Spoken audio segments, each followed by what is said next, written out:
यशोदानंदन व्रज जन रंजन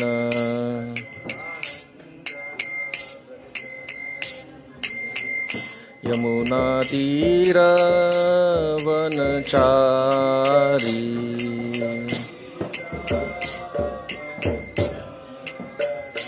जय राधा माधव कुंज बिहारी।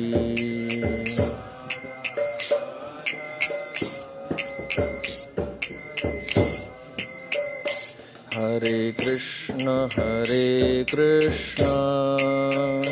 कृष्ण कृष्ण हरे हरे, हरे राम राम राम हरे हरे।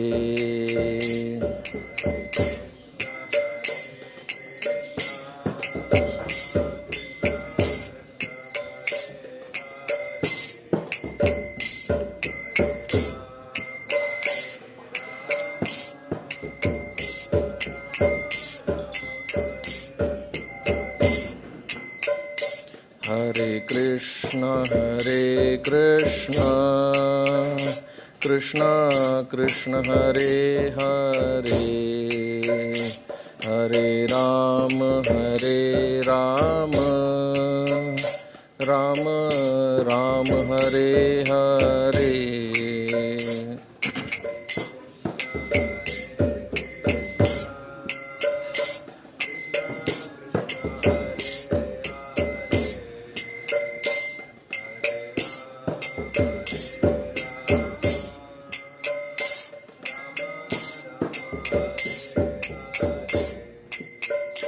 जय राधा गोकुलानंद राधे।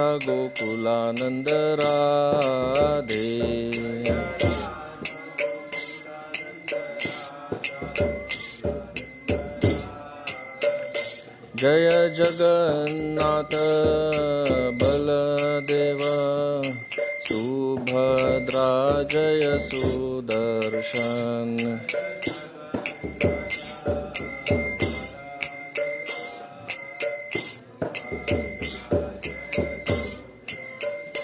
जय गौरनिताय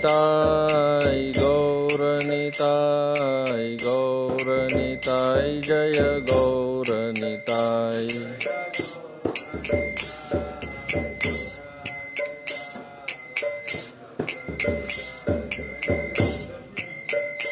जय जय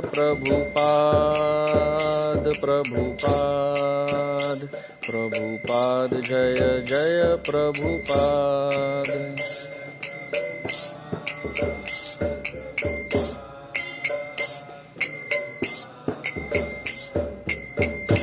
निताई गौर हरि बोल निताई गौर हरि बोल।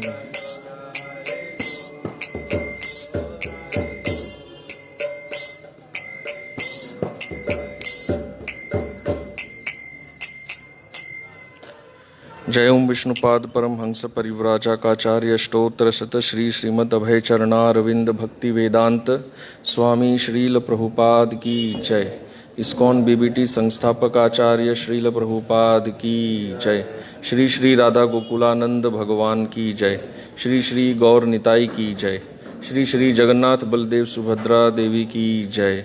उपस्थित भक्तवृंद की जय। उपस्थित भक्तवृंद की जय। उपस्थित भक्तवृंद की जय। श्री श्री गुरु गौरांग की जय। ओम नमो भगवते वासुदेवाय। ओम नमो भगवते वासुदेवाय। ओम नमो भगवते वासुदेवाय।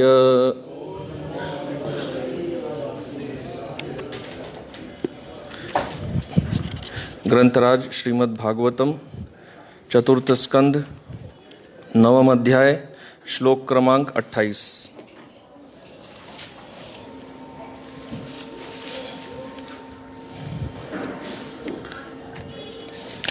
विदुर उवाच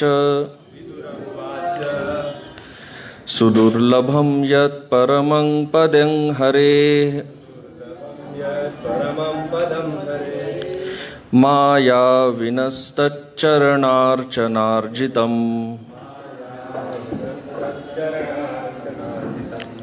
लब्ध्वाप्यसिद्धार्थमिवैकजन्मना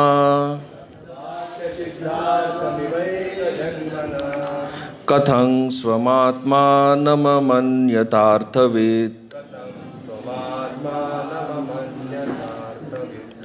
विदुर उवाच सुदुर्लभं यत् परमं पदं हरेः माया विनस्तच्चरणार्चनार्जितम् लब्ध्वाप्यसिद्धार्थमिवैकजन्मना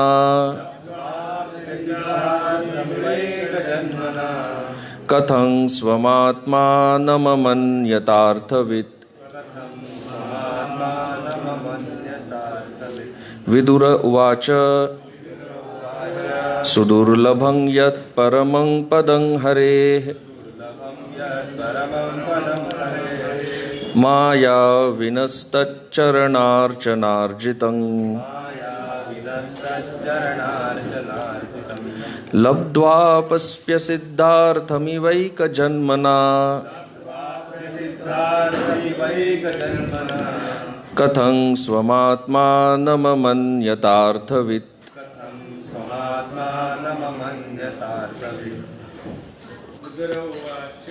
विदुर उवाच सुदुर्लभं यत् परमं पदं हरेः माया विनस्तच्चरणार्चनार्चितम्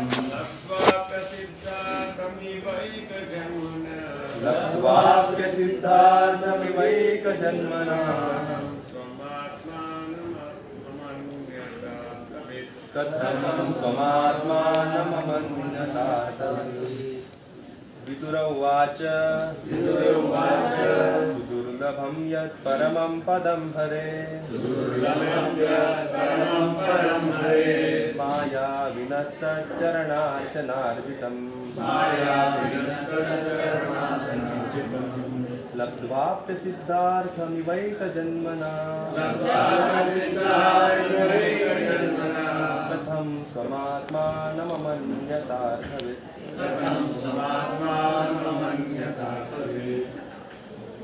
विदुर उवाच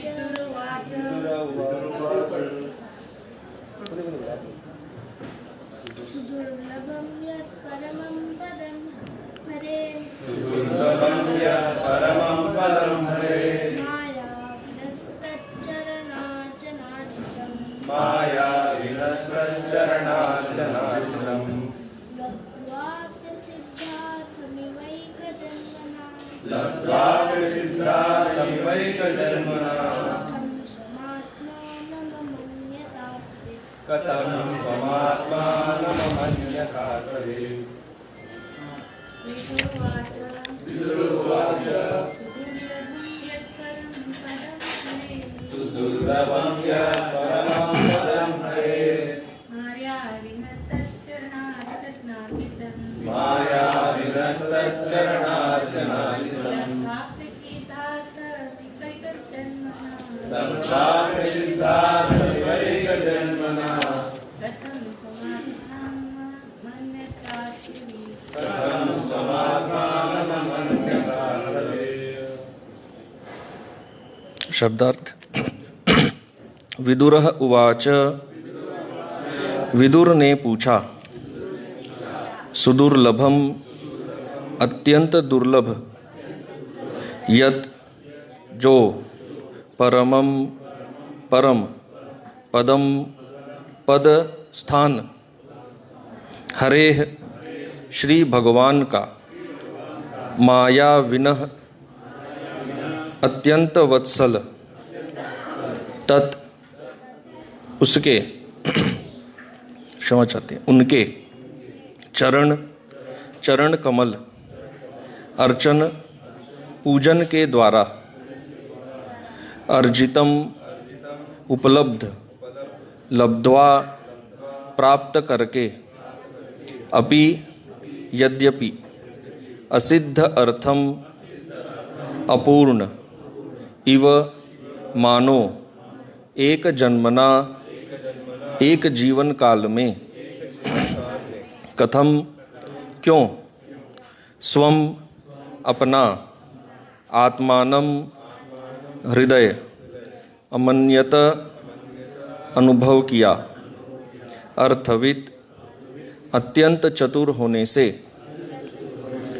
अनुवाद एवं तात्पर्य श्रील प्रभुपाद द्वारा अनुवाद। श्री विदुर ने पूछा, हे ब्राह्मण, भगवान का धाम प्राप्त करना बहुत कठिन है।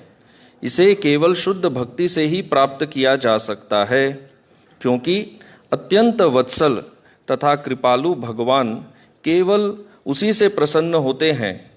ध्रुव महाराज ने इस पद को एक ही जीवन में प्राप्त कर लिया और वे थे भी बहुत बुद्धिमान और विवेकी, तो फिर वे प्रसन्न क्यों नहीं थे। तात्पर्य, संत विदुर की जिज्ञासा अत्यंत प्रासंगिक थी। इस संबंध में अर्थविद शब्द अत्यंत महत्वपूर्ण है, जो उस व्यक्ति को बताने वाला है जो वास्तविकता तथा अवास्तविकता के बीच अंतर करने में समर्थ हो। अर्थविद को परमहंस भी कहते हैं। परमहंस प्रत्येक वस्तु के सार को ग्रहण करता है, और जिस प्रकार हंस दूध तथा जल के मिश्रण में से दूध को ग्रहण कर लेता है, उसी प्रकार परमहंस भी समस्त सांसारिक वस्तुओं का परित्याग करते हुए श्री भगवान को ही अपना जीवन आधार बनाता है। ध्रुव महाराज इसी कोटि के थे और अपने संकल्प से उन्होंने मन वांछित फल भी प्राप्त कर लिया था, किंतु जब वे घर लौट आए तो अधिक प्रसन्न न थे। ओम ज्ञानतिमिरान्धस्य ज्ञानाञ्जनशलाकया चक्षुरुन्मीलितं येन तस्मै श्रीगुरवे नमः। श्रीचैतन्यमनोभीष्टं स्थापितं येन भूतले स्वयं रूपः कदा मह्यं ददाति स्वपदान्तिकं। वन्देऽहं श्रीगुरोः श्रीयुतपदकमलं श्रीगुरून् वैष्णवांश्च श्रीरूपं साग्रजातं सहगण रघुनाथान्वितं तं सजीवं साद्वैतं सावधूतं परिजनसहितं कृष्णचैतन्यदेवं श्रीराधाकृष्णपादान् सहगण ललिता श्रीविशाखान्वितांश्च। नमः ॐ विष्णुपादाय कृष्णप्रेष्ठाय भूतले श्रीमते भक्तिवेदांत स्वामिन्निति नामिने। नमस्ते सारस्वते देवे गौरवाणी प्रचारिणे निर्विशेष शून्यवादी पाश्चात्य देश तारिणे। हे कृष्ण करुणा सिंधौ दीनबंधौ जगत्पते गोपेश गोपिका कांत राधा कांत नमोस्तुते। तप्त कांचन गौरांगी राधे वृंदावनेश्वरी वृषभानुसुते देवी प्रणमामि हरिप्रिये। वाञ्छाकल्पतरुभ्यश्च कृपा सिन्धुभ्य एव च पतितानां पावनेभ्यो वैष्णवेभ्यो नमो नमः। जय श्री कृष्ण चैतन्य प्रभु नित्यानंद श्री अद्वैत गदाधर श्रीवासादि गौर भक्तवृंद। हरे कृष्ण कृष्ण कृष्ण हरे हरे, हरे राम राम राम हरे हरे।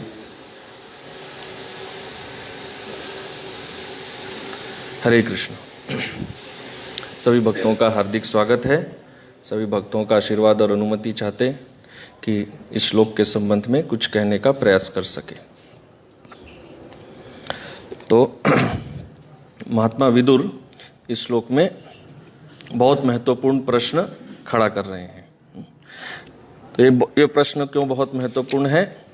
इस प्रश्न में भगवान के धाम के ऊपर एक बड़ा कंट्रोवर्सी या एलिगेशन खड़ा होता है, ऐसा जीव गोस्वामी समझाते हैं। इस प्रश्न में एक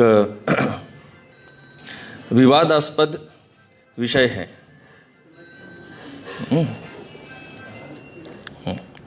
तो पिछले श्लोक में बताया गया था कि ध्रुव महाराज अत्यधिक प्रसन्न नहीं हुए और अपने घर चले गए। तो पिछले श्लोक में कहा गया नाति प्रीत न अति प्रीत। अति प्रीत मतलब प्रीत हुए, प्रसन्न थे क्योंकि भगवान का दर्शन हुआ था, पर अति प्रीत नहीं थे, ज़्यादा प्रसन्न नहीं थे। तो चूंकि पिछले श्लोक में महात्मा विदुर ने ये विदुर कथा सुन रहे हैं, तो उन्होंने ये शब्द सुना नाति प्रीत, कि भगवान का दर्शन करके, भगवान से परम पद प्राप्त करके भी अति प्रसन्न नहीं हुए, तो फिर व्यक्ति किससे प्रसन्न होगा? फिर स्वयं साक्षात भगवान विष्णु सामने आ गए हैं, अब उनसे बड़ा और कौन आएंगे? और उन्होंने वैकुंठ धाम दे दिया है, उससे बड़ा और क्या दे सकते हैं? तो सब कुछ मिलने के बाद भी व्यक्ति यदि प्रसन्न न हो तो ये तो प्रश्न खड़ा होगा ही ना। जैसे मान लीजिए कोई टीम ने कोई मैच जीता, वर्ल्ड कप जीत गए और मुंह लटका के वापस जा रहे हैं, तो स्वाभाविक है कि कई लोग प्रश्न उठाएंगे, और सोशल मीडिया में अगर चेहरा कैप्चर हो गया तो हर जगह वायरल हो जाएगा, क्या बात है, शायद किसी से सांठगांठ है, ये है वो है, क्या बात है। तो विदुर जी भी यहाँ पर उचित प्रश्न कर रहे हैं कि भगवान विष्णु सामने दर्शन दिए और उन्होंने इतना बड़ा वरदान दिया, फिर भी मुंह लटका कर क्यों वापस जा रहे हैं? जैसे कि कुछ कमी रह गई, तभी व्यक्ति प्रसन्न नहीं होता है ना, उसके जीवन में कुछ कमी हो। तो अब किस बात की कमी है? तो विश्वनाथ चक्रवर्ती ठाकुर पिछले श्लोक से ऐसा कनेक्शन देते हैं, नाति प्रीत इति श्रुत्वा पृच्छति, कि जब उन्होंने ये शब्द सुना नाति प्रीत, वो ज़्यादा खुश नहीं थे, तब उन्होंने यह प्रश्न उठाया इस श्लोक में, आज का जो यह श्लोक है, कि क्या कारण है। तो यहाँ पर श्लोक में कह रहे हैं माया विनः, इस श्लोक के दूसरे पंक्ति में है माया विनः। तो माया विनः के दो अर्थ होते हैं, प्रभुपाद जी ने एक अर्थ दिया है और एक अर्थ भी आचार्य कहते हैं। एक अर्थ क्या है? माया विनः अर्थात सकामस्य, जो सकाम भाव से भगवान के पास आते हैं, सकामस्य, जिनके अंदर कामना है। तो ध्रुव महाराज तो सकाम भक्त के रूप में ही आए थे, कामना लेकर ही आए थे, तो कह रहे हैं सकामस्य, ऐसा श्रीधर स्वामी समझाते हैं। और भक्ति सिद्धांत सरस्वती ठाकुर उसमें और एक शब्द जोड़ते हैं, वो कहते हैं कपटवतः, कि ये जो सकाम भाव है, भगवान के पास सकाम भाव लेकर आना, ये कपट है। कपट कैसे? कि जैसे आप किसी व्यक्ति का गुणगान कर रहे हैं, लेकिन मन में इच्छा क्या है कि हम उससे कुछ प्राप्त करना चाहते हैं, अपने फायदे के लिए सामने वाले का गुणगान करते हैं, उसके लाभ के लिए नहीं। वो जेन्युइन गुणगान नहीं है, गुणगान है पर उद्देश्य क्या है कि हमको इससे चाहिए जो इससे मिल सकता है, अपना काम बनाने वाला बुद्धि। तो इसलिए वो कहते हैं कपटवतः, ये कपट भाव है, ये सकाम भाव। और जो ऐसा माया विनः है, उसके लिए भगवान के चरण का प्राप्ति बहुत कठिन है, वो भी एक जन्म में। तो विदुर जी यही तो कह रहे हैं कि ध्रुव महाराज का तो समझो लॉटरी लग गया। एक तो गए थे सकाम भाव से, सकाम भाव से तो भगवत प्राप्ति ही बहुत क्या है, सुदुर्लभम। इस श्लोक में पहला शब्द यही कह रहे हैं, इतना कठिन है भगवत प्राप्ति, वो भी सकाम भाव से जाना, और एक जन्म में भगवान की प्राप्ति हो गई, फिर भी खुश नहीं है, तो और क्या चाहिए फिर। और दूसरा अर्थ है माया विनः का कृपालु, जो श्रील प्रभुपाद यहाँ पर बता रहे हैं। माया विनः का उन्होंने अर्थ दिया अत्यंत वत्सल, जो भक्त के प्रति कृपालु रहते हैं। तो सकाम भाव से जो व्यक्ति भगवान के पास आता है, उसके लिए अपनी कामनाएं पूर्ण करना तो कठिन नहीं है, परंतु भगवत प्राप्ति बहुत कठिन है, क्योंकि वो भगवान के लिए तो आया ही नहीं है, वो तो अपनी इच्छा पूर्ण करने के लिए आया है। लेकिन जीव का, ध्रुव महाराज का कैसा हो गया, जैसे अंग्रेजी में कहते हैं बेस्ट ऑफ बोथ वर्ल्ड्स, दोनों हाथ में लड्डू। ध्रुव महाराज का तो ऐसा हो गया ना, यहाँ पर राज्य करेंगे 36,000 साल, और उसके बाद ध्रुवलोक मिल जाएगा जो वैकुंठ है, इस संसार के अंदर वैकुंठ है। तो दोनों हाथ में लड्डू हो गया, इनका लाभ हो गया, जो साधारणतः होता नहीं है। पिछले किसी एक श्लोक में प्रभुपाद जी समझा रहे थे कि साधारण तौर पर दोनों एक साथ मिलते नहीं हैं, हाँ, भगवान ऐसा देते नहीं है, लेकिन ये एक्सेप्शन, रेयर केस है जिसमें दे देते हैं। तो ये एक हो गया माया विनः। फिर यहाँ पर शिला प्रभुपाद जो शब्द समझा रहे हैं तात्पर्य में, अर्थवित। तो अर्थवित को आचार्यों ने अलग अलग तरह से समझाया है। अर्थ क्या, अगर लिटरल मीनिंग देखेंगे तो अर्थ मतलब धन, जो धन का ज्ञान रखते हैं। वित्त मतलब ज्ञान, अर्थवित। तो श्रीधर स्वामी कहते हैं यहाँ अर्थ का वो अर्थ नहीं है, अर्थ यहाँ पर पुरुषार्थ। पुरुषार्थ तो 4 पुरुषार्थ होते हैं, धर्म अर्थ काम मोक्ष। वित्त मतलब जो ये चारों को समझते हैं। लेकिन जीव गोस्वामी थोड़ा अलग से अर्थ देते हैं। वो अर्थ का अर्थ कहते हैं सार असार विवेकी। जो प्रभुपाद यहाँ पर तात्पर्य में वही अर्थ को लेकर समझाए हैं कि अर्थविद अर्थात परमहंस, जो सार और असार को समझता है। तो ये बहुत महत्वपूर्ण है कि ध्रुव महाराज समझते थे कि भगवान के दर्शन का सार क्या है और असार क्या है। तो ध्रुव महाराज किस बात को लेकर दुखी हैं कि भगवान का दर्शन तो हुआ, लेकिन उसमें जो सार प्राप्त करना था वो मैंने नहीं किया। मुझे जो मिला वो क्या है, वो सार नहीं है, वो असार है। अब वो कैसे है वही आगे समझना है। क्यों जीव गोस्वामी कहते हैं ये श्लोक में बहुत बड़ा कंट्रोवर्सी है कि लोग भगवान पर प्रश्न उठा सकते हैं कि देखिए आपके दर्शन से आपके भक्त भी पूर्णतया प्रसन्न नहीं होते, मतलब आपसे बड़ा भी कोई है संसार में। ध्रुव महाराज प्रसन्न नहीं है ना भगवान विष्णु का दर्शन करके भी। तो ये प्रश्न का उत्तर होना चाहिए। ये बड़ा कंट्रोवर्शियल प्रश्न है। और हो सकता है आपके धाम से भी ऊपर कुछ है, क्योंकि वैकुंठ प्राप्त करके भी पूर्णतया प्रसन्न नहीं हुए। तो ऐसा कैसे हो सकता है। तो कहते हैं जीव गोस्वामी सार असार विवेकी, जो व्यक्ति सार और असार का भेद को समझता है। और अर्थविद अर्थात जो तत्व को अच्छी तरह समझता है, जैसा प्रभुपाद जी यहाँ पर समझा रहे हैं, तत्व को जो समझते हैं। तो अब यहाँ पर ये प्रश्न आता है, वैकुंठ प्राप्त करके भी ध्रुव महाराज दुखी क्यों है। दुखी नहीं कह सकते हैं, ज़्यादा खुश नहीं है, पर ज़्यादा खुश तो होना चाहिए, है ना। किसी का कोई बम्पर लॉटरी लग जाए तो वो खुश नहीं होगा, खुश क्या, नाचेगा झूमेगा, है ना। जीवन में जिस कामना को लेकर भगवान के पास जाते हैं, हम लोग भगवान के पास कितना सारा कामना लेकर आए हैं, जब भगवान वो इच्छा पूर्ण कर देते हैं तो हम क्या ध्रुव महाराज की तरह मुंह लटका के वापस जाते हैं। नहीं, हम तो बहुत खुश होते हैं, बल्कि हम अपने आप को स्पेशल मानते हैं। हाँ, भगवान ने मेरी इच्छा पूर्ण की। हाँ, इसका मतलब एक तो ये विग्रह में जरूर पावर है, ये विग्रह पावरफुल है, और मुझे भी भगवान ने रिकॉग्नाइज किया है, हम खुश होते हैं। लेकिन यहाँ उल्टा हो रहा है, यहाँ पर ये ज़्यादा खुश नहीं है। तो वैकुंठ प्राप्त करके भी अपूर्ण है। तो जीव गोस्वामी कहते हैं श्री ध्रुवस्य अपूर्णम मन्यता श्रूयते, कि वो अपने आप को अपूर्ण मानकर घर लौट रहे हैं। लौटते हुए वो मन में क्या सोच रहे हैं कि अपूर्ण है, मतलब भगवान विष्णु का दर्शन हुआ लेकिन जो मिला मुझे वो पूर्ण नहीं है, अपूर्ण है। तो इसमें पहला प्रश्न क्या खड़ा होता है। पहला प्रश्न ये है कि इसका मतलब ये हुआ कि वैकुंठ परम पद नहीं है ना। वैकुंठ प्राप्त करके भी भक्त यदि अपने आप को अपूर्ण समझे तो फिर वैकुंठ में कुछ दोष है, कुछ अपूर्णता है, ऐसा प्रश्न उठ सकता है। पहली बात।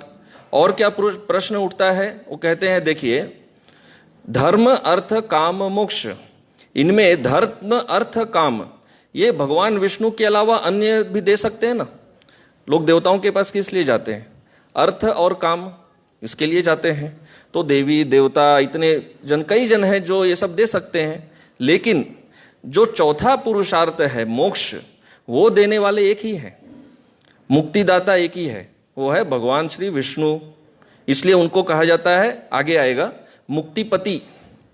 मुक्तिपति। तो भगवान विष्णु ने ध्रुव महाराज को इस संसार में क्या दिया, उनके वरदान में लिखा है, वो कह रहे हैं कि मैं तुम्हें क्या दे रहा हूं, ध्रुवलोक दे रहा हूं। उन्होंने ऐसा नहीं कहा कि मैं तुमको मुक्ति दे रहा हूं, मुक्ति दे रहा हूं ये शब्द नहीं आया है। वो कहे कि इस जीवन के बाद में इस संसार में ही सबसे ऊंचे ध्रुवलोक में आप जाएंगे, इतना बोल दिए। ये तो नहीं बोले कि इस जीवन के बाद आप मुक्त हो जाएंगे। तो यहां पर प्रश्न ये उठ सकता है कि क्या इसका मतलब ये है कि ध्रुव महाराज क्या ये सोच रहे हैं कि अरे मुझे अगर मुक्ति मिल गया होता तो कितना अच्छा होता, अभी मुझे केवल वैकुंठ से ही संतुष्ट होना पड़ेगा, केवल ध्रुवलोक मिला? मतलब ये प्रश्न उठ सकता है ना, जेन्युइन क्वेश्चन है। तो पहला प्रश्न क्या है, क्या तो वैकुंठ परम नहीं है? और दूसरा प्रश्न ये है कि शायद मुक्ति वैकुंठ से भी परे है, मतलब भगवान का धाम प्राप्ति से भी बड़ा क्या है, मुक्ति है। इसलिए ध्रुव महाराज क्या है, अपूर्ण अनुभव कर रहे हैं कि कुछ बाकी रह गया है ना।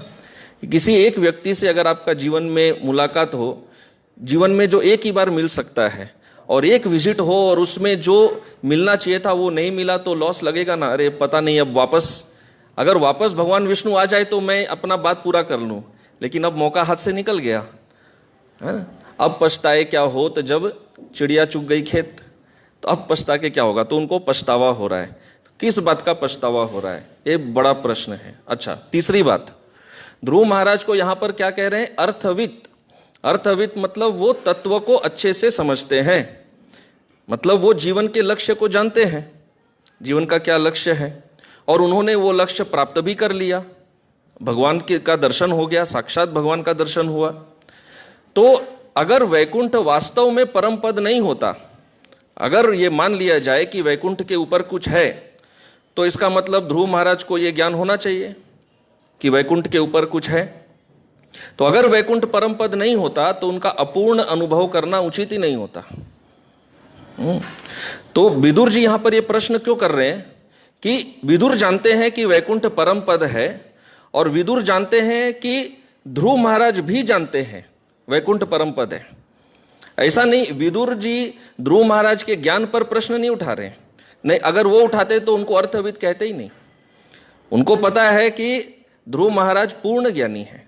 जब भगवान विष्णु ने अपना शंख छुआ दिया तो पूर्ण ज्ञान मिल गया, कुछ बाकी नहीं रहा।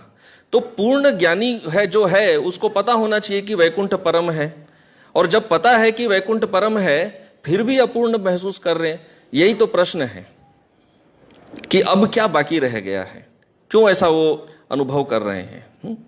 तो अब यहां पर पहले एक रेफरेंस देते हैं। अब यहां पर एक एक पॉइंट लेना होगा कि क्या क्या कारण हो सकता है कि ध्रुव महाराज ऐसा अनुभव कर रहे हैं, और फिर उनको तोड़ निकालना होगा सिद्धांत को सिद्ध करने के लिए। तो पहले भगवान विष्णु का वचन को उद्धृत करते हैं जीव गोस्वामी कि देखिए भगवान विष्णु ने ध्रुव महाराज से क्या कहा। तो भगवान ने क्या कहा, हे ध्रुव, इस देह में अपने भौतिक जीवन के पश्चात तुम मेरे लोक को जाओगे। ऐसे नहीं कहा कि तुम मुक्त हो जाओगे, मेरे लोक को जाओगे, जो अन्य समस्त लोकों के वासियों द्वारा सदैव वंदनीय है। यह सप्त ऋषि के लोकों के ऊपर स्थित है, और वहां जाने के बाद तुमको इस भौतिक जगत में फिर कभी नहीं लौटना पड़ेगा। ना वर्तते गतः। अच्छा, इतना भगवान विष्णु ने ध्रुव महाराज को कहा। तो इससे क्या सिद्ध होता है कि कम से कम इस लोक में वो सर्वोच्च है। भगवान विष्णु स्वयं कह रहे हैं कि सबसे ऊपर का जो लोक है वो दे रहा हूं, सबों से ऊपर है।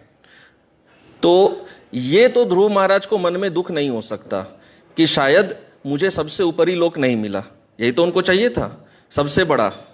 तो पहला पॉइंट तो कट होता है, ये दुख का कारण नहीं हो सकता। अच्छा, दूसरी बात, ध्रुव महाराज को मन में और भी क्या इच्छा थी, उनको सम्मान चाहिए था, क्योंकि उनके साथ क्या हुआ था, अपमान हुआ था, और वो क्षत्रिय है। और भगवान गीता में कहते हैं कि क्षत्रिय के लिए मृत्यु जो है वो अपमान से क्या है, बेहतर है। क्षत्रिय मृत्यु का वर्ण कर सकता है परंतु अपमान सहन नहीं कर सकता। तो अपमान का तोड़ कैसे होगा, सम्मान से होगा। तो भगवान अभी यहाँ पर क्या कहते हैं, 5वें स्कंध में बताया जाता है, जहाँ पर सब प्लैनेटरी सिस्टम का डिस्क्रिप्शन है, वहाँ कहते हैं शनि ग्रह से 11 लाख योजन अर्थात 88 लाख मील, या पृथ्वी से 2 करोड़ 8 लाख मील ऊपर सप्तर्षि अवस्थित है। तो ध्रुव महाराज को बहुत ऊपर चाहिए था, तो भगवान कितना ऊपर भेज रहे हैं, अभी पृथ्वी पर हो ना, पृथ्वी से सीधा 208 लाख मील ऊपर भेजेंगे सप्तर्षि। ये तो सप्तर्षि लोक जो सदैव ब्रह्मांड के समस्त प्राणियों की मंगल कामना करते हैं, वे सप्तर्षि भगवान विष्णु के परम धाम ध्रुव लोक की प्रदक्षिणा करते हैं। तो आपको सम्मान चाहिए, तो अभी देखिए आपका प्रदक्षिणा कौन करेंगे हर समय? सप्तर्षि करेंगे। इससे बड़ा सम्मान और क्या हो सकता है? सप्तर्षि यदि हर समय प्रदक्षिणा कर रहे हैं तो आपका सम्मान का जो इच्छा था पूर्ण हुआ ना। तो ये भी दुखी होने का कारण नहीं हो सकता कि भाई कोई सोचे लोक तो बहुत बड़ा मिला लेकिन सब मेरा सम्मान करे, शायद वो नहीं मिला। नहीं, लोक भी सबसे हाईएस्ट दिया भगवान ने, और वो जो सम्मान की कामना रखे थे वो सम्मान भी दे रहे हैं। तो ये पॉइंट भी कट होता है, ये कारण तो नहीं हो सकता उनके दुखी होने का। फिर आगे क्या कह रहे हैं, ये भी 5वें स्कंद में आता है, उसके अगले श्लोक में। ये तो सप्तर्षि लोक था, अब सप्तर्षि के ऊपर तो 2 करोड़ 8 लाख मील तो ऊपर भेजे सप्तर्षि लोक, अब उसके ऊपर जाएंगे। तो सुखदेव गोस्वामी कहते हैं, हे राजन, सप्तर्षि मंडल से 13 लाख योजन अर्थात 10 करोड़ 4 लाख मील, सप्तर्षि लोक से 10 करोड़ 4 लाख मील और ऊपर भगवान विष्णु का धाम कहा जाता है। वहां पर अब भी महाराज उत्तानपाद के पुत्र परम भक्त महाराज ध्रुव वास करते हैं। क्योंकि ध्रुव महाराज का कथा कौन से युग का था? सतयुग का। और सुखदेव गोस्वामी जब कथा सुना रहे हैं तब क्या है, द्वापर और कली का संधि चल रहा है, करेक्ट? तो अब जब सुखदेव गोस्वामी कथा कर रहे हैं तब वो कह रहे हैं अभी ध्रुव महाराज वहां पर हैं, जो इस सृष्टि के अंत तक रहने वाले समस्त जीवात्माओं के प्राण आधार हैं। वहां पर इंद्र, अग्नि, प्रजापति, कश्यप तथा धर्म सभी समवेत होकर उनका आदर करते हैं और नमस्कार करते हैं। तो ये पॉइंट बिल्कुल भी नहीं लाया जा सकता कि आपके सम्मान में कोई कमी रह गई है। सारे देवता सप्तर्षि भी सम्मान करते हैं, पूजा करते हैं। वे उनकी दाईं ओर रहकर उनकी प्रदक्षिणा करते हैं। मैं पहले ही महाराज ध्रुव के यशस्वी कार्यों का वर्णन कर चुका हूं। ये तो 5वें स्कंद में बोल रहे हैं, तो 4थे स्कंद में वर्णन हो गया। अच्छा, ये बात हो गया। लेकिन अभी भी एक और प्रश्न खड़ा हो सकता है कि लोक सबसे ऊपर मिला और ये ब्रह्मांड में सभी उनका सम्मान भी करते हैं, तो ध्रुव महाराज तो इतना कामना ही लेकर आए थे। लेकिन जब भगवान विष्णु का दर्शन हो जाता है तो भाई कुछ ज्यादा मिलना चाहिए। अगर ब्रह्मा जी आते और कहते कि भाई हम आपको सबसे ऊपर लोक दे रहे हैं, ठीक है, क्योंकि आपका तो उतना ही शक्ति है। लेकिन भगवान विष्णु का शक्ति क्या है? वो तो ऐसा स्थान दे सकते हैं जिसमें कोई भौतिक विकार ही ना हो। भगवान विष्णु ये देने की शक्ति रखते हैं। तो अब कोई यदि पूछे ध्रुव महाराज से कि हो सकता है आप इसलिए दुखी है कि आपको जो कुछ मिला है वो अंततः तो भौतिक ही है। भाई संसार में ही सबसे ऊपर लोक मिला है, तो ये संसार तो भौतिक संसार है, तो आपको जो लोक मिला है वो भी भौतिक है, भले ही ऊपर है, ठीक है। तो सबसे बड़ा लोक है, आप इसके लिए खुश हैं, सब आपका सम्मान करेंगे, इसके लिए आप खुश हैं। लेकिन शायद आप इसलिए दुखी हैं कि अंततः भगवान विष्णु ने भी मुझे कुछ भौतिक ही दिया, आध्यात्मिक दिए होते तो कितना अच्छा होता। हाँ, नहीं तो मुझे भी मैं जन्म मृत्यु में फंसा रहूंगा। इस संसार का जब प्रलय होगा तो मेरा लोक भी नष्ट हो जाएगा और फिर मेरा भी पतन हो जाएगा। तो इसलिए अभी यहां पर जीव गोस्वामी अलग और एक तर्क देते हैं। यद्यपि भगवान विष्णु ने कहा कि ये जो ध्रुव लोक है इसका कभी प्रलय के समय ये नष्ट नहीं होता, लेकिन फिर भी एक तर्क चाहिए, लॉजिक प्रूव करने के लिए कि कैसे हम प्रूव कर सकते हैं कि ध्रुव लोक क्या है, आध्यात्मिक है, भौतिक नहीं है। तो वेदांत सूत्र के प्राय अंत में ही एक सूत्र आता है जिसमें ये बताया जाता है कि इस संसार में जो मुक्त जीव होते हैं, जो जीवन मुक्त होते हैं, वो कहाँ वास करते हैं। तो उसमें कहते हैं विकारावर्ती च तथा ही स्थिति माह। इसका अर्थ क्या है? लंबा एक्सप्लेनेशन सब दिया हुआ है, मैं सरल भाषा में कहता हूं कि जो मुक्त पुरुष होते हैं वो इस विकारात्मक विश्व में वास नहीं करते हैं। कितने विकार होते हैं? 6 विकार, 6 विकार होते हैं। तो जो जीवात्मा मुक्त हो जाते हैं इस जीवन में, वो इस 6 विकार वाले विश्व में वास नहीं करते हैं। उनके हृदय पर जो आवृत्ति होती है, जो आवरण होता है, वो ब्रह्म ज्ञान से सब नष्ट हो जाता है। मतलब सरल भाषा में वो आत्म साक्षात्कारी होते हैं। जो आत्म साक्षात्कारी पुरुष हैं वो इस 6 विकार के संसार का स्पर्श नहीं करते, स्पर्श नहीं करना अर्थात संग नहीं करते। हाँ, जैसे श्रील प्रभुपाद, तो प्रभुपाद इस संसार में है, वो संसार में है लेकिन संसार का संग नहीं करते हैं। तो वो सदैव किस में वास करते हैं? वो ब्रह्म के स्तर पर वास करते हैं। और ब्रह्म के जो स्तर पे वास करते हैं उनका लक्षण क्या बताया भगवान ने गीता में? न सोचती न कांक्षति। वो ब्रह्म के स्तर पर है, तो ये उनका लक्षण है। जो न सोचती न कांक्षति है वो ब्रह्म के स्तर पर वास कर रहे हैं, वो आत्म साक्षात्कारी हैं। तो ये सूत्र में बलदेव विद्याभूषण समझाते हैं कि ऐसे जो मुक्त पुरुष होते हैं वो सदैव ब्रह्म का अनुभव करते हैं, ब्रह्म का आस्वादन करते हैं। वो इस संसार में जो विकार हो रहा है उसका आस्वादन नहीं करते हैं। और यदि वो इस संसार में कुछ कार्य भी करते हैं तो भगवान विष्णु के निर्देश अनुसार करते हैं। तो ध्रुव महाराज जब भगवान का दर्शन कर लिए हैं, अभी वो क्या है? मुक्त है या बद्ध है? वो मुक्त है। तो जो मुक्त है उनको भगवान क्या षड विकार वाला संसार देंगे? नहीं देंगे। भगवान उनको कैसा संसार देंगे? जो इन विकारों से रहित है। तो इससे क्या सिद्ध करते हैं कि ध्रुवलोक में कोई विकार नहीं आता है। ध्रुवलोक इन 6 विकारों से रहित है, अर्थात ध्रुवलोक का कभी जन्म नहीं होता, ध्रुवलोक का कोई घटन नहीं होता, ध्रुवलोक कभी नष्ट नहीं होता है, इसमें कोई विकार नहीं आता। तो ध्रुव महाराज इस कारण से भी दुखी नहीं हो सकते कि भाई मुझे इस भौतिक संसार जैसा कोई ग्रह दे दिया भगवान ने, ये पृथ्वी जैसा ही कोई और एक ग्रह दिया हो जो प्रलय में नष्ट होगा, तो ऐसा नहीं है। लेकिन अभी अगला प्रश्न एक और उठता है। वो क्या उठता है कि ध्रुवलोक अंततः है तो इस ब्रह्मांड के अंदर, तो जब इस ब्रह्मांड का प्रलय होगा तब ध्रुवलोक का क्या होगा? क्या ये ब्रह्मांड चला जाएगा और बस एक ध्रुवलोक खड़ा रहेगा? वैसा नहीं होता है। तो जीव गोस्वामी क्या कहते हैं कि जैसे ध्रुवलोक है, द्वारका है, ये जो भगवान के धाम होते हैं इस संसार में, इनका एक बाह्य अंश होता है। बाह्य अंश क्या होता है? जैसे कि द्वारका में बाहर से जो कंस्ट्रक्शन किया गया, जो विश्वकर्मा ने किया। अभी विश्वकर्मा ने जो कुछ बनाया वो क्या भौतिक हो सकता है या आध्यात्मिक? विश्वकर्मा कुछ आध्यात्मिक दे सकते हैं भगवान को? नहीं। विश्वकर्मा तो इस संसार के अंदर है, तो वो जो देंगे वो तो बाह्य ही देंगे ना, भौतिक ही देंगे। तो जो बाह्य आवरण होता है वो प्रलय में नष्ट हो जाता है, लेकिन जो आंतरिक भाग होता है उसका क्या होता है? वो कहते हैं वो अनमैनिफेस्ट, बस अंतर्धान हो जाता है। तो जैसे अभी द्वारका है, तो द्वारका जो चिन्मय द्वारका है वो तो है, लेकिन वो अंतर्धान है, अनमैनिफेस्ट है।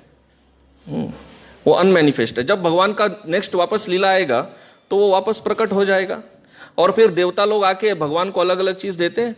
जैसे कोई देवता ने कोई सुधर्मा सभा दे दिया, हाँ, या कुछ और सभा वगैरह ग्रह वगैरह दे रहे हैं, तो ये सब वो भौतिक दे रहे हैं। देवता तो भगवान को कुछ चिन्मय नहीं दे सकते ना, तो ये सब नष्ट हो जाते हैं। लेकिन जो आंतरिक भाग है भगवान का, जो पुर होता है जिसमें भगवान वास करते हैं, वो चिन्मय होता है, वो नष्ट नहीं होता है, वो केवल अंतर्धान हो जाता है, केवल इतना होता है। लेकिन भागवत में हिरण्यकशिपु कुछ और कहते हैं। हिरण्यकशिपु का वर्जन कुछ अलग है। हिरण्यकशिपु क्या बोलता है कि मैं ऐसी कठोर तपस्या करूंगा जिससे इस संसार के पुण्य और पाप के नियम को ही पलट दूंगा। मतलब जो लोग पुण्य करेंगे उनको क्या मिलेगा? पाप का फल मिलेगा, और जो पाप करेंगे उनको पुण्य का फल मिलेगा। ठीक है, इतना तो कर देंगे, लेकिन इतना से भी हम संतुष्ट नहीं है। मैं और क्या करूंगा? जब ये कल्प का अंत होगा तब ध्रुवलोक भी मिट जाएगा। तो हिरण्यकशिपु यहां पर कंट्रोवर्शियल बात उठा रहे हैं। और हिरण्यकशिपु कोई अज्ञानी नहीं है। ये रावण, हिरण्यकशिपु, ये लोग सब प्रकांड ज्ञानी है। ऐसा नहीं है कि हिरण्यकशिपु को कोई 7 डे कोर्स का भी नॉलेज नहीं है, सब ज्ञान है। हाँ, अपनी भाभी को इतना ज्ञान दिया था ना हिरण्याक्ष के मरने के बाद, तो उसको पूरा ज्ञान है। तो हिरण्यकशिपु क्या कहते हैं? कल्पांते वैष्णवादि भी। वैष्णवादि भी मतलब वैष्णव जिस लोक में गया था, वो ध्रुव महाराज का बात कर रहे हैं। इस कल्प के अंत में वो वैष्णव का जो लोक है ना, ध्रुव लोक, वो भी नष्ट होगा। इसलिए मुझे कौन सा लोक चाहिए? मुझे ब्रह्म लोक चाहिए।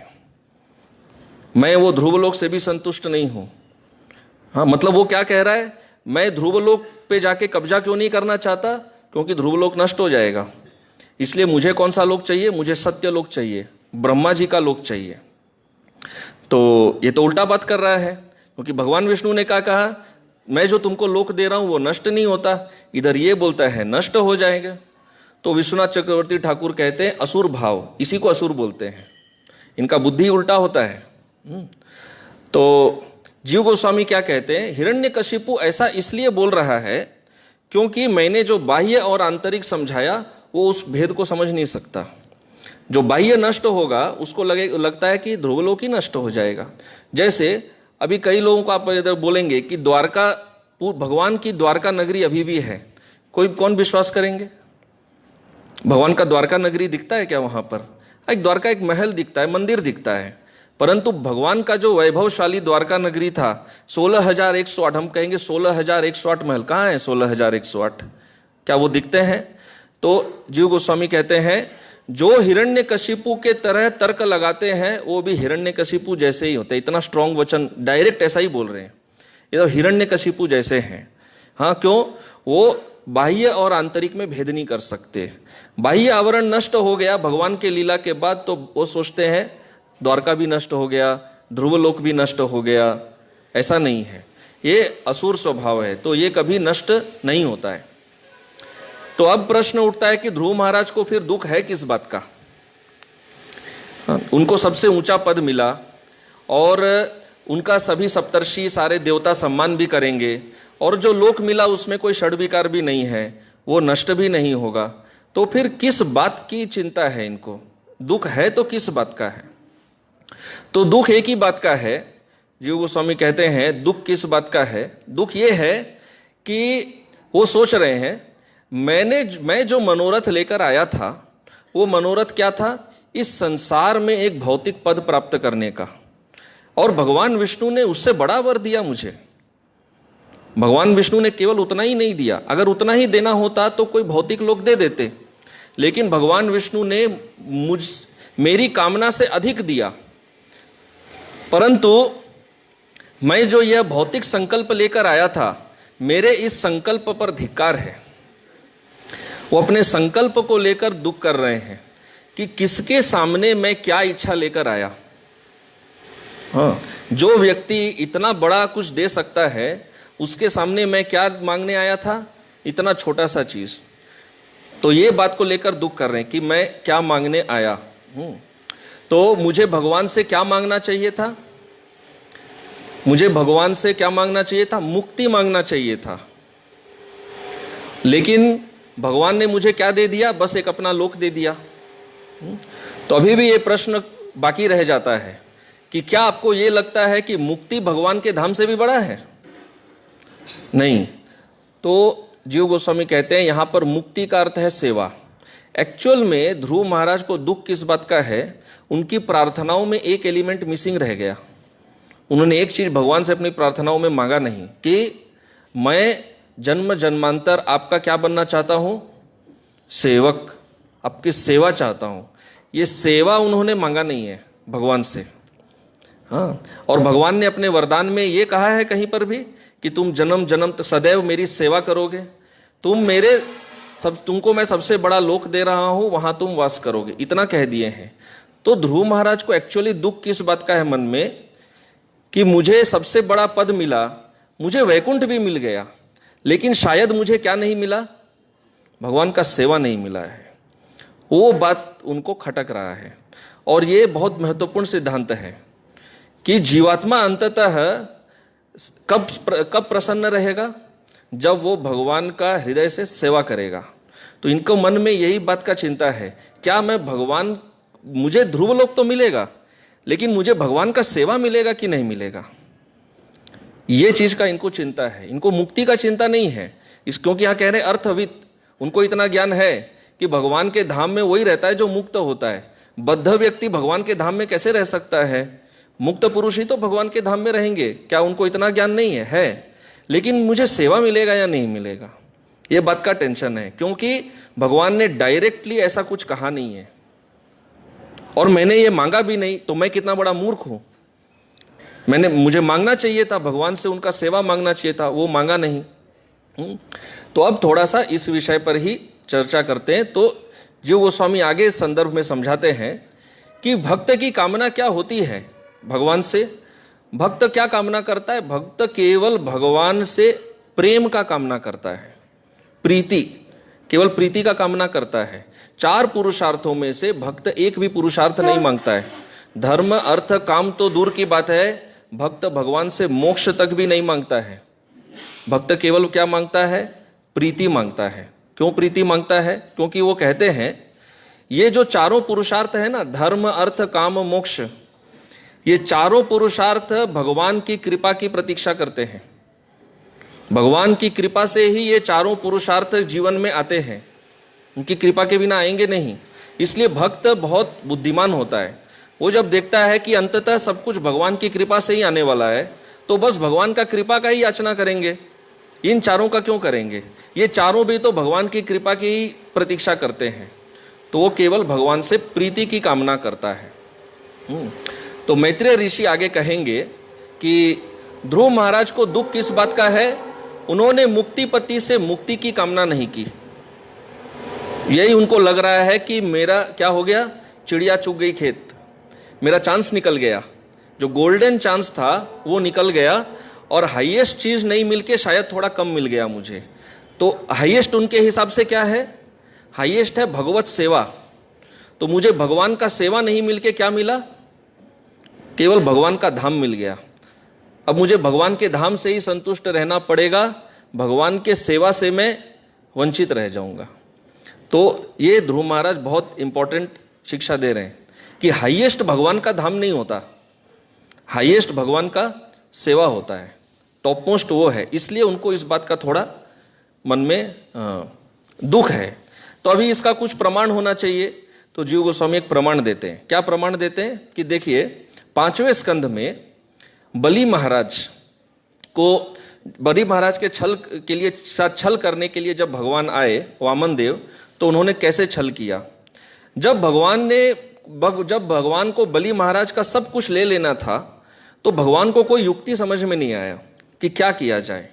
तो उन्होंने एक ही युक्ति निकाला कि भिक्षा के बहाने तीनों लोग इससे मांग लेते हैं।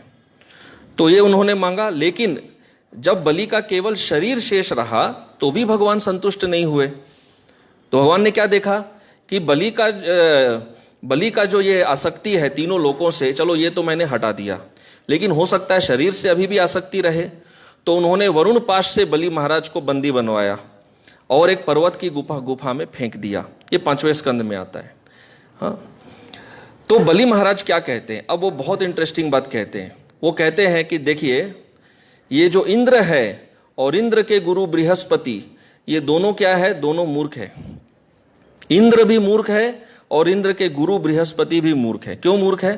तो अभी बलि महाराज कहते हैं, स्वर्ग के राजा इंद्र को धिक्कार है, वो अत्यंत दयनीय है, वो अत्यंत विद्वान और शक्तिमान होकर भी, और उसके पास बृहस्पति का परामर्श है, बृहस्पति उनके प्रधान, उनको परामर्श देने वाले हैं, फिर भी जब आध्यात्मिक विषय की बात आती है तो इंद्र और बृहस्पति दोनों अज्ञानी हैं। दोनों अज्ञानी क्यों है भाई? और बृहस्पति बुद्धिमान क्यों नहीं है?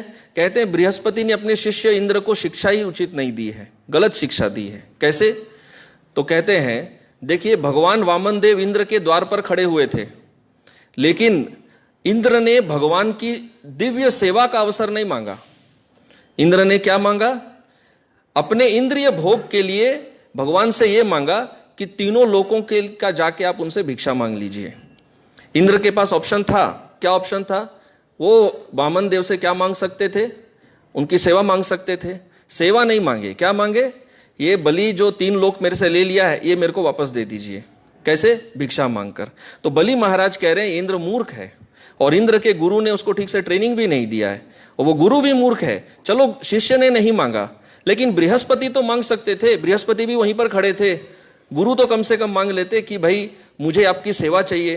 तो बलि महाराज यहाँ कह रहे हैं कि गुरु ने भी ये चीज नहीं मांगा। ये तीनों लोगों की प्रभुता, इसका कोई महत्व नहीं है। क्यों महत्व नहीं है? बलि महाराज कहते हैं व्यक्ति के पास जितना भी ऐश्वर्य हो वो केवल एक मनवंतर तक चलता है, उससे ज्यादा नहीं चल सकता, वो केवल एक क्षुद्र अंश मात्र है। तो अब बलि महाराज से प्रश्न किया जाता है कि भाई इंद्र तो बुद्धिमान नहीं है, कोई नहीं है, तो बताइए कौन है, कौन व्यक्ति बुद्धिमान है आपके हिसाब से? एक एग्जाम्पल तो दीजिए। तो बलि महाराज कहते हैं एक ही व्यक्ति है जो वास्तव में बुद्धिमान है इस संसार में, और वो कौन है? मेरे पितामह प्रहलाद महाराज। उनके पिता हिरण्यकशिपु की मृत्यु के पश्चात नृसिंहदेव ने उनको साम्राज्य प्रदान करने के साथ भौतिक बंधनों से मुक्ति भी प्रदान करना चाहा, लेकिन प्रहलाद महाराज ने यह स्वीकार नहीं किया, वो मुक्ति भी स्वीकार नहीं की। उन्होंने क्या बोला? ये भौतिक ऐश्वर्य और मुक्ति, ये दोनों क्या है? बाधा है। मुझे ये दोनों बाधाएं नहीं चाहिए। न तो इस संसार में बंधन चाहिए, न इससे मुक्ति चाहिए। मुझे क्या चाहिए? मुझे आपके दास का भक्ति में अनुरक्त रहने का वरदान दीजिए, दासानुदास, मुझे ये चाहिए। इधर या उधर दोनों नहीं चाहिए, मुझे तो कुछ और ही चाहिए। मुझे मुक्ति, बंधन और मुक्ति दोनों नहीं, मुझे आपके भक्तों का सेवा चाहिए। तो इस तरह बलि महाराज कहते हैं, इसलिए वास्तव में मेरे पितामह प्रहलाद महाराज वो वास्तव में ज्ञानी है। ये हुआ एक्चुअल ज्ञान, वो इंद्र का नहीं। वामन देव सामने खड़े हैं और वो मांगा क्या? ध्रुव महाराज ने तो कम से कम डायरेक्ट नहीं मांगा। ध्रुव महाराज संकल्प लेकर आए थे, लेकिन डायरेक्ट मांगे नहीं। इंद्र तो डायरेक्ट मांग लिए। तो बलि महाराज कहते हैं कि मैं तो तीनों गुणों से दूषित हूं, मैं भक्त प्रहलाद के राह पर कैसे चल सकता हूं? तो ये बहुत कठिन है, प्रहलाद महाराज जैसा बनना बहुत ही ये चीज कठिन है। तो बलि महाराज ऐसा कहते हैं। लेकिन अभी अंतिम बात यहां कहकर विराम दे रहे, समय हो गया है। तो अंतिम बात, कभी कभी हम देखते हैं शुद्ध भक्त भी भगवान से भौतिक वस्तु मांगते हैं, और इसका प्रमाण है भागवत में। कभी कभी ऐसा मांगते हैं। जैसे प्रमाण क्या है? दशम स्कंध में अध्याय 70 नारद मुनि भगवान कृष्ण से कहते हैं कि युधिष्ठिर महाराज एक राजसूय यज्ञ करना चाहते हैं और उनको आपकी अनुमति चाहिए। तो युधिष्ठिर महाराज के पास तो सारा वैभव हो गया, ये युद्ध के बाद का बात है, अभी सब कुछ उनके पास है ना, पूरे संसार के राजा हैं अब वो। तो अब उनको और क्या राजसूय यज्ञ करना है? मतलब उनके अंदर में कुछ भौतिक इच्छा अभी भी बाकी है। तो वो कहते हैं वो राजसूय यज्ञ को करना चाहते हैं। राजसूय यज्ञ उनके लिए केवल एक बहाना है। अभी देखिए, भगवान तो छोड़ के चले गए, अपना द्वारका में चले गए ना, तो पांडवों को अब भगवान को अपने साथ रखना है, उनको भगवान का संग करना है। लेकिन भगवान का संग करने के लिए कोई बहाना तो होना चाहिए ना। तो अभी बहाना क्या बनाया जाए? जैसे किसी व्यक्ति को घर में बुलाना है, ऐसे हो सकता है इन जनरल ना आए, लेकिन आप बोलेंगे भाई घर में कोई कीर्तन प्रोग्राम है, आ जाएंगे, कोई शादी वगैरह है, कोई फेस्टिवल है, कुछ है, तो उसमें तो आ जाते हैं, भाई सोशल रिचुअल है, पूरा करना है। तो युधिष्ठिर महाराज भी अभी क्या तर्क निकाल रहे हैं, चलो कुछ प्रोग्राम करते हैं, वो प्रोग्राम के बहाने जब बुलाएंगे तब तो भगवान आएंगे ही और भगवान का संग होगा। तो बहाना क्या बनाए हैं, चलो एक राजसूय यज्ञ कर लेते हैं। राजसूय यज्ञ में कृष्ण मना नहीं करेंगे। तो नारद मुनि कह रहे हैं वो राजसूय यज्ञ क्यों करना चाहते हैं? ताकि इसके बहाने उनको आपका संग मिले। लेकिन राजसूय यज्ञ में कौन आएंगे? कृष्ण आएंगे, और कृष्ण अभी कौन है? द्वारका नाथ है। तो द्वारका में जैसा वैभव है, युधिष्ठिर महाराज कह रहे हैं कि मुझे द्वारका के ही जैसा एक सभा चाहिए यहाँ पर। तो यदि कोई ये कहे कि भाई आपके अंदर बहुत भौतिक इच्छा है, बोलते हैं भौतिक इच्छा नहीं, अरे जो कृष्ण द्वारका से आ रहे हैं उनके बैठने के लिए वैसा लेवल का जगह तो होना चाहिए ना, कृष्ण के लेवल का। तो इसलिए मुझे ऐसा स्थान चाहिए। तो इसलिए कह रहे हैं, जीव गोस्वामी कहते हैं कि शुद्ध भक्त भी यदि भगवान से कुछ भौतिक मांगते हैं तो वो केवल और केवल मात्र भगवान की संतुष्टि, भगवान की सेवा के लिए मांगते हैं, निज सुख के लिए नहीं मांगते हैं। और अंतिम 2 अनुवाद जिसमें स्वयं भगवान श्री कृष्ण कहते हैं ऐसे लोगों के लिए जो उनके साथ व्यापार करना चाहते हैं। भगवान कृष्ण का स्वयं का क्या वर्जन है? तो वो रुक्मिणी देवी को जब चिढ़ाते हैं और रुक्मिणी देवी रोने लग जाती है, बाद में वो रुक्मिणी से प्रसन्न होते हैं, तब भगवान श्री कृष्ण स्वयं कहते हैं इस संसार में लोग कैसे मेरे साथ बिजनेस करते हैं। तो भगवान कहते हैं कि यद्यपि मुझ में आध्यात्मिक मोक्ष प्रदान करने की शक्ति है, किंतु विषयी लोग अपने संसारी गृहस्थ जीवन के लिए मेरा आशीर्वाद प्राप्त करने के लिए तपस्या और व्रतों से मेरी पूजा करते हैं। मैं मुक्ति दे सकता हूं, लेकिन उनको क्या चाहिए? एक गृहस्थ सुख चाहिए, इसके लिए लोग मेरे पास आते हैं। ऐसे लोग मेरी माया शक्ति द्वारा मोहग्रस्त रहते हैं। तो इनको क्या मिलता है रिटर्न में? माया का बंधन मिलता है। और इनकी गति क्या है? भगवान कह रहे हैं ऐसे लोग अभागे हैं जो मोक्ष और भौतिक संपदा दोनों का मुझको स्वामी पाकर भी केवल भौतिक संपदा के लिए लालायित रहते हैं। ये भगवान का पॉइंट है कि देखो मैं भौतिक भोग भी दे सकता हूं और मोक्ष भी दे सकता हूं, लेकिन ये लोगों को वो सिक्के का एक ही साइड चाहिए। ये केवल मेरे से भोग मांगने आते हैं। ठीक है, भोग मांगो भाई, तो उसके बाद मोक्ष भी मांगो, मैं दोनों दे सकता हूं, लेकिन आप एक ही चीज मांगने आते हैं। वो कहते हैं ये लोग अभागे हैं। और ये सांसारिक लाभ तो नरक में भी पाए जा सकते हैं। हम लोग कभी कभी सोचते हैं नरक मतलब केवल दुख, केवल कष्ट, लेकिन जहां भोग नहीं होगा वहां कष्ट का अनुभव कैसे करेंगे? भोग करके ही तो कष्ट होता है। तो भगवान कह रहे हैं ये सांसारिक लाभ जो इस संसार में, ये सब नरक में है। चूंकि ऐसे व्यक्ति इंद्र तृप्ति में लीन रहते हैं, नरक ही उनके लिए उपयुक्त स्थान है। तो इससे भगवान क्या शिक्षा दे रहे हैं? अगर भगवान से हम कुछ भौतिक मांग भी रहे हैं तो वो भौतिक इच्छा से दूर होने का प्रार्थना भी करना चाहिए।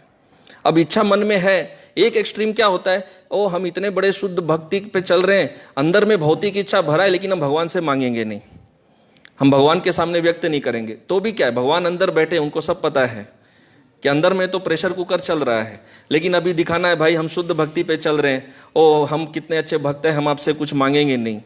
ठीक है, तो वो दूसरों से जाके मांगने से तो अच्छा है भगवान से ही मांग लेना, लेकिन ये भी मांगना चाहिए कि मेरी ये इच्छा भी शुद्ध हो जाए, क्योंकि मैं स्वयं को शुद्ध नहीं कर सकता। वही बात बोल रहे हैं कि मांगना है तो दोनों मांगना चाहिए, केवल भोग का मांगते हैं, मोक्ष भी मांगे। तो यहाँ पर हम ध्रुव महाराज से, मैं तो व्यक्तिगत रूप से मुझे लगता है कि शिक्षा क्या है कि कम से कम हमको ये दुख तो होना चाहिए कि हमने आज तक भगवान से आके क्या क्या मांगा है। हमें कोई दुख ही नहीं है। जब भगवान हमारी इच्छाएं पूर्ण करते हैं तो हम नाचते हैं। और ये ध्रुव महाराज इतने इंटेलिजेंट क्यों है? यही बुद्धिमान भक्त का पहचान है। सार असार, हम असार में संतुष्ट रहते हैं, ध्रुव महाराज संतुष्ट नहीं है। भोग तो क्या, वो भगवान के धाम से भी संतुष्ट नहीं है। उनको क्या चाहिए? भगवान का सेवा चाहिए। इसलिए प्रभुपाद जी यहाँ पर तात्पर्य में कह रहे हैं इसी को परमहंस बोलते हैं। परमहंस मतलब एकदम जैसे वो डार्ट गेम होता है ना, बीच में वो शॉट मारते हैं ना, उसको डार्ट बोलते हैं इंग्लिश में। वो क्या बोलते हैं हिंदी में पता नहीं हमको। वो गोल गोल सर्कल्स रहते हैं, उसमें एकदम बीच में मारना है। हाँ, क्या चीज? टारगेट, वो जो भी है समझ गए ना, वो शॉट मारते हैं। तो ये परमहंस जो होते हैं एकदम सेंटर में, बीच में शॉट मारते हैं, और वो सेंटर है भगवान का सेवा। वहां से इधर उधर कहीं से भी संतुष्ट नहीं रहते। हमारा कैसे है भाई, हमको तो थोड़ा बाहर में ही रखो। हाँ, सेंटर में बहुत गर्मी है, भगवान का सेवा में बहुत गर्मी लगता है। तरह तरह लोग तरह तरह बातें बोलते हैं, बहुत कुछ होता है, लेकिन इसका हमको प्रयास करना चाहिए। हरे कृष्ण। श्रील प्रभुपाद की जय। ग्रंथराज श्रीमद् भागवतम की जय।